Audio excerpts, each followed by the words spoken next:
రాజకీయాల్లో నేను బచ్చాను, కరెక్ట్గా బాగానే ఉంది. రాజకీయాల్లో బచ్చాను ఎందుకు? నేను ఎక్కువ రోజులు రాజకీయాల్లో లేనంట. అయ్యప్ప స్వామి, నేను 30 సంవత్సరాలు అయింది. కాలేజీ చదివేటప్పుడే నేను సర్పంచ్గా పనిచేసాను.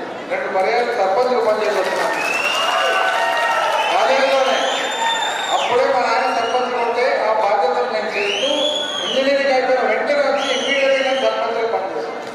నువ్వు రాజకీయాల్లో ఎన్నేళ్ళు ఉన్నావని చూస్తావా, లేకపోతే రాజకీయాల్లో ఎంత సమయంలో ఏం పని చేస్తారని చెప్పి చూస్తారా?